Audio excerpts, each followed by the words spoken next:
On New Year's Eve, my husband backtracked and refused to go to my family's home. Frustrated, I argued with him, and to my astonishment, he viciously beat me up. I came to my senses and began to fight back. 01. Daryl and I had fallen in love naturally. We worked for the same company, but in different departments. One day, we met while collaborating on the same project. That was when Daryl fell for me, head over heels. He went out of his way to win my affection. At 28, I wasn't getting any younger, and my parents were pressing me to settle down. They even threatened to set me up with someone if I didn't bring home a boyfriend for the holidays. Daryl, tall and broad-shouldered with a bright, charming demeanor, had exactly the look that melted my heart. It didn't take long for me to agree to date him. We dated for 2 years, meeting each other's families during that time. Eventually, under pressure from both sides, we tied the knot.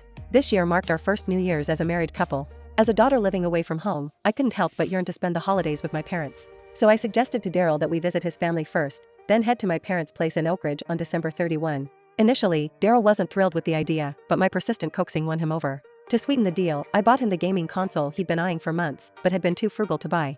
Once he had that console, a grin never left his face. With the plans finalized, I threw myself into getting everything ready for the trip. Finally, on December 24th, we packed up the car and drove to Dry Creek, KY, where Daryl's family lived. His parents and sisters were delighted to see us, especially since I had thoughtfully prepared expensive gifts for everyone. The first few days at their house were pleasant. Then came December 31.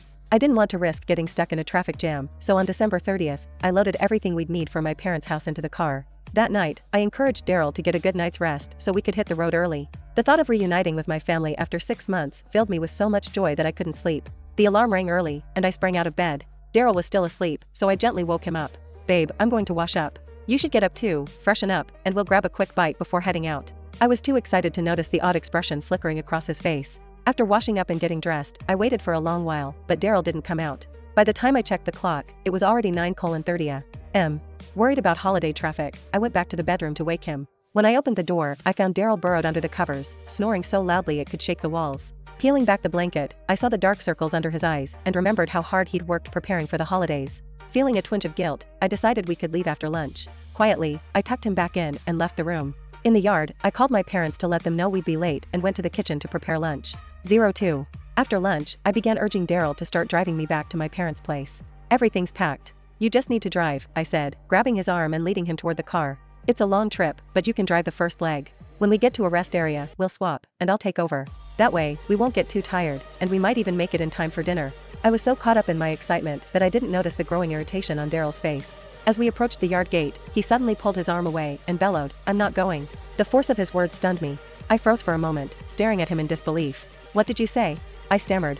His face was etched with frustration. Without sparing me a glance, he repeated, "I said, I'm not going," and turned to walk back into the house. I hurried after him, grabbing his arm again. "Daryl Whittaker. What do you mean, you're not going? You promised we'd spend New Year's at my parents' house. What's this all about?" He yanked his arm free and snapped, "I said I'm not going because I don't feel like it. Can't you understand that?" He stormed off, leaving me standing there, stunned by his blunt dismissal.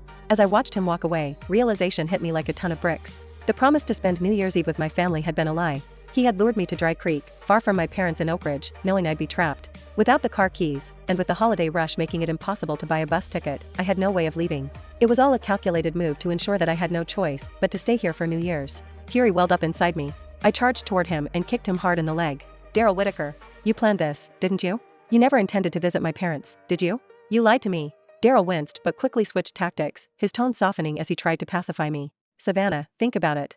Around here, no married woman goes back to her parents for New Year's. It's tradition for wives to stay with their in-laws." I let out a bitter laugh. "That's not how my family works. My parents, my brother, and my sister all want me to come home. Just because your family doesn't want their daughters back doesn't mean mine feels the same way." Seeing that I wasn't backing down, Daryl tried again, this time appealing to my sense of fairness. "Savannah, if you leave, what will people here think? What will they say about me? About my parents? Can't you just give me this 1 year? Stay here, for my sake." "Your sake?" I snapped, glaring at him. "Your reputation? That's what this is about. You agreed to go, and now you're backing out. You're shameless." Daryl's expression darkened, but he admitted, "If I hadn't agreed, you would have argued endlessly. So yeah, I said yes to keep you quiet." I stared at him, dumbfounded. "Are you seriously trying to pin this on me?" I demanded. To my shock, he nodded. "Well, yeah. Who else am I supposed to blame, Savannah?" A laugh bubbled out of me, bitter and furious. "Daryl Whittaker, you have the nerve to blame me for your lies? You're unbelievable." Before I could say more, a commotion drew my attention. Daryl's parents, Marlene and Clyde, along with his sisters, Brenda and Josie, poured out of the house. Their expressions ranged from smug satisfaction to thinly veiled disdain. Clearly, they'd overheard the argument. Daryl's ego couldn't take the hit. His face twisted in anger, and before I could react, he slapped me across the face. The force of the blow left me reeling, tears springing to my eyes. "You're no man," I yelled, clutching my stinging cheek. Furious, I raised my hand to strike back, but he grabbed my wrist and twisted it sharply. Pain shot through my arm. Before I could cry out, a heavy blow landed on my head. The world spun, and my vision blurred. The fireplace poker he'd swung at me clattered to the ground as I crumpled. The moment I hit the dirt, his kicks and punches started raining down. "You don't listen," he shouted. "You had to keep pushing me. You're desperate to go back to Oakridge? Why? Got a lover waiting for you? You're nothing but trouble."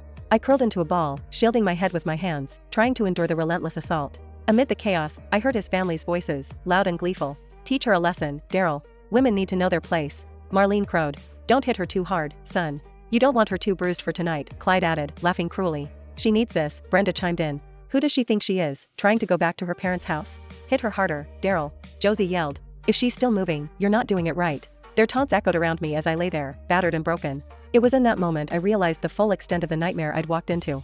This family wasn't just cruel, they were monsters. I tried to push myself up, to fight back, but the dizziness overwhelmed me. The first blow to my head must have caused a concussion. My vision swam, and darkness crept in. As my consciousness slipped away, I heard their laughter, loud and unrelenting, as they returned to the house. I was left alone in the yard, discarded like trash. 03. The winter wind bit into my skin like icy needles, making every part of me ache. The cold night air held through the yard as I slowly opened my eyes. It was a moonless, star-filled night. I was still lying in the corner of the Whitakers' yard, abandoned and forgotten. Inside the house, Daryl's family was gathered, enjoying their New Year's Eve dinner and watching the ball drop on TV. The pain radiating from my body brought me fully back to my senses. I tried to move, wincing as I propped myself up against the corner of the wall. The sting in my head and the bruises on my body were made worse by the bitter wind cutting through my clothes. I was cold to my core, inside and out.